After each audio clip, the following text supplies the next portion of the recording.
Hey, it's Russell. Just want to show you the touch-up spray that we've introduced.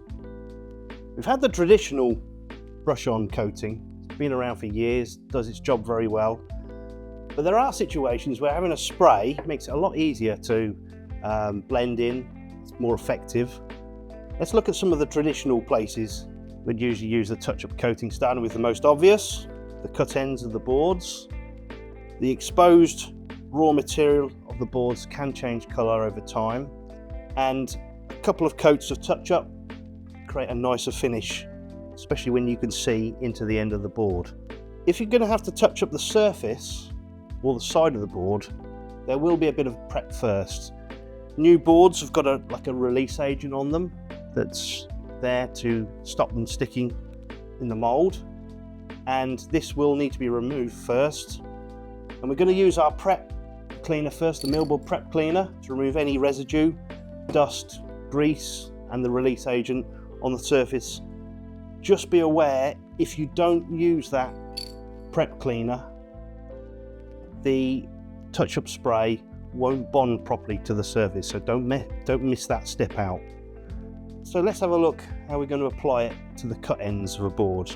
I'm going to hold the can about 50mm away, which is a little bit different to how you would normally spray. You normally spray in big sweeping strokes, but I don't want to waste paint and I don't want to get loads of overspray, and I want to load up the surface as much as possible. So I'm literally just going to put it on quite close. You get a fan on the end of the spray can and you can just go across the surface like that.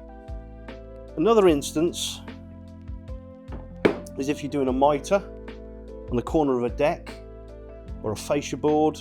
Could be a mitre on a cladding or a butt joint like we've got here, where you just need a little bit of touch up to make it look really good. We'll use the prep cleaner first. Always use the prep cleaner first. We're going to give it a good scrub with a lint-free cloth. What you need to do is apply it in 2 or 3 lighter coats, because this avoids paint runs and overloading the surface, as that can become really obvious. You'll lose the detail in the grain. One thing worth knowing, this spray is designed for cuts, edges and small touch-ups.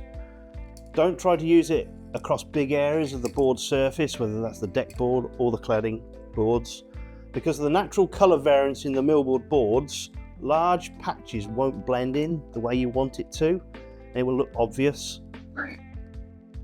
Always wear a proper mask when you're spraying. It is an aerosol after all, so you need to take care of your health.